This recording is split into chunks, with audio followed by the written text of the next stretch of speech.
आणि आता पिढी बदलली आहे. आता पिढी जी आहे ती पुस्तक नाही वाचत. त्यामुळे आता तरुण पिढी जी आहे तिचं वाचन बंद आहे. आणि म्हणून मी सगळ्यांना सांगतो की नवीन टेक्नॉलॉजीचा उपयोग करून आता तरुण पिढीला भक्ती मार्गाकडे, अध्यात्माकडे आकर्षित केलं पाहिजे. आणि त्यातूनच गिरीश देशमुख यांच्याशी माझी चर्चा झाली आणि हा भव्य ग्रंथ, कदाचित हा गजानन विजय ग्रंथ जो आहे हा भगवद्गीतेचा पहिला निघाला आणि हा दुसरा आहे.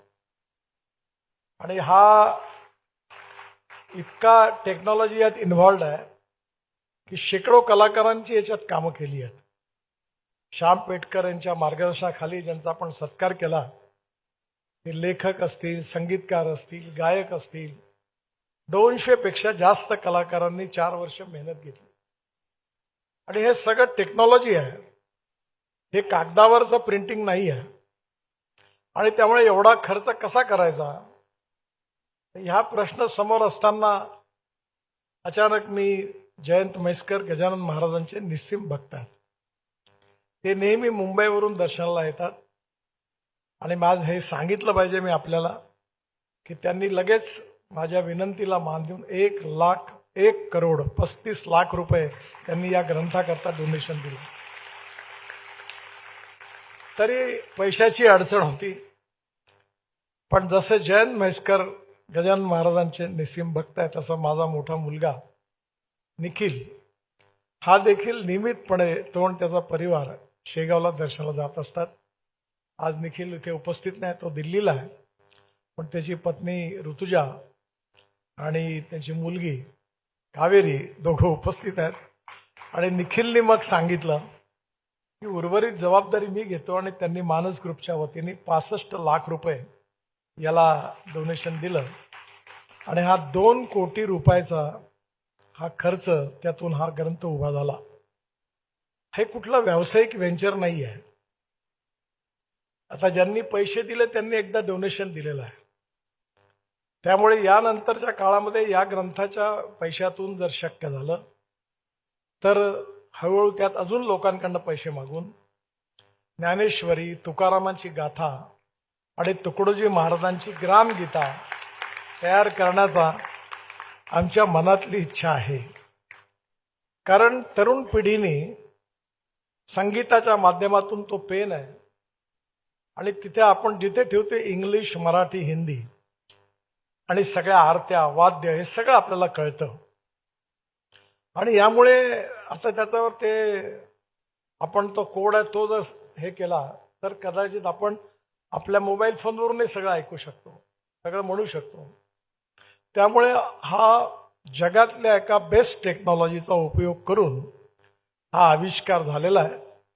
आणि हे होण्यामागे गजानन महाराजांचा आशीर्वाद, त्यांची प्रेरणा हीच खरी गोष्ट आहे.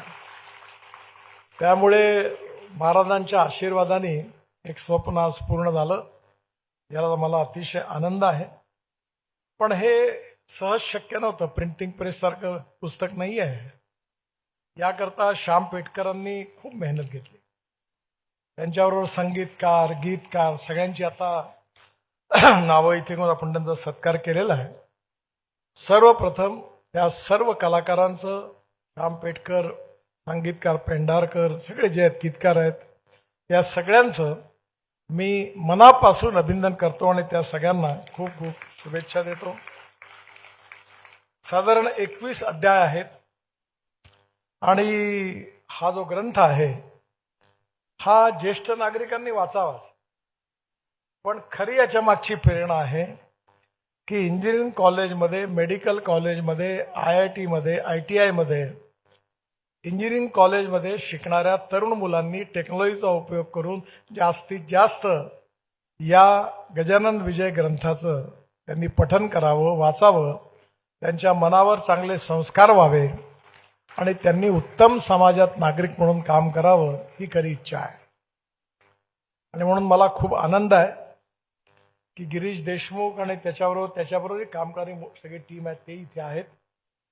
त्या सगळ्यांनी पण खूप परिश्रम केले आणि त्यातून हा एक भक्ती मार्गावर जाणारा असा एक उत्तम असा एक अभिनव उपक्रम आज पूर्णत्वाला गेला. खरं म्हणजे मला खूप आनंद आहे. याला खूप स्वस्तात देण्याचा प्रयत्न मी म्हटलं गिरीशला करा म्हणून, परंतु त्यांनी याची किंमत काहीतरी 15,000 रुपये ठेवली आहे. पण मी आपल्या सगळ्यांना, त्यांनीच मला सांगितलं की आता प्रकाशन पूर्व जी किंमत होती ती 7,500 रुपये होती, ती गुढीपाडवा या दिवसापर्यंत ही सूट राहील. आपण सगळेजण ज्यांना विकत घ्यायचं आहे ते अर्ध्या किमतीत विकत घेऊ शकतात. आणि नंतर मग आपण या ग्रंथामध्ये ज्याचं पठन करणार आहोत, जी भक्ती करणार आहोत, त्या सगळ्यांच्या माध्यमातून आपल्या सगळ्यांचे आशीर्वाद आम्हाला सगळ्यांना मिळतील असा मला विश्वास आहे. आम्ही जो भक्ती महोत्सव दरवर्षी करतो सांस्कृतिक महोत्सवामध्ये, त्याला अभूतपूर्व प्रतिसाद मिळतो आणि त्यामध्ये खूप मोठ्या प्रमाणावर निरनिराळ्या प्रकारची लोक येतात. आम्ही भजन स्पर्धा घेतो त्याला हजारोनी लोक येतात. खंजिरी स्पर्धा होते त्यालाही असेच लोक येतात, खूप येतात. समाजामध्ये प्रबोधन, प्रशिक्षण आणि संस्कार, लोकसंस्कार, लोकप्रबोधन, लोकशिक्षण आणि लोकसंस्कार या त्रिसूत्रीच्या आधारावर समाज उभा होत असतो. आत्ताच आपण या ठिकाणी आपल्या विद्यार्थ्यांनी सांगितलं की त्यांना मुखोद्गत आहे. पण हे मुखोद्गत म्हणजे तुम्ही एक गोष्ट लक्षात घ्या, मी फार महत्वाची गोष्ट तुम्हाला सांगतो माझ्या अनुभवातून. तुम्ही जेव्हा चांगलं ऐकता, चांगलं संगीत, चांगलं साहित्य, चांगली कविता, चांगलं नृत्य, चांगलं नाटक, हे तुमच्या जीवनावर, तुमच्या मनावर दूरगामी परिणाम करतात. आणि जेव्हा तुम्ही एखाद्या चांगल्या गोष्टीचं पठन करता तर त्या माणसाचं व्यक्तित्व हे देखील बदलत जातं. त्यावेळी म्हणून शेवटी आपण त्याला म्हणतो, त्याचा वंदन करतो. याचं कारण या पठनामधून त्याच्या व्यक्तिगत जीवनावर उत्तम संस्कार आणि परिणाम होतो आणि या परिणामातून समाजात चांगला माणूस निर्माण होतो.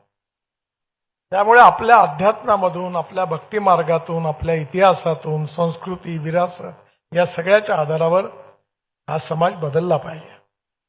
आणि जसं आपण चांगलं काम करतो तसं वाईट फोर्सेस पण आहेत. आज आमच्या घरात लहान लहान मुलं दिवसभर मोबाईल टकटक करत असतात. ही पिढी बिघडत चाललेली आहे. मी ठरवलं की यावेळी नागपुरात 200 खेळाची मैदानं करायची. का करायची? की मुलं मैदानावर आली पाहिजे. आम्ही जेव्हा क्रीडा महोत्सव करतो तर मागच्या वर्षी 80,000 खेळाडूंनी भाग घेतला. 68 खेळ होते, 93 ग्राउंड होते आणि 1.5 कोटीचे बक्षीस होते. ज्येष्ठ नागरिकांपासून तर 85 वर्षाच्या महिला पुरुषांपर्यंत लोकांनी खेळात भाग घेतला. अनेक भागात स्विमिंग टँक झाले पाहिजे, खेळाची मैदानं झाली पाहिजे, कारण खेळातून स्पोर्ट्समन स्पिरिट म्हणजे यातून व्यक्तीवर संस्कारून व्यक्तित्व घडतं. चांगलं वाचन, चांगलं चिंतन, चांगलं मनन, चांगलं संगीत यातून माणसाच्या मनावर परिणाम होतो.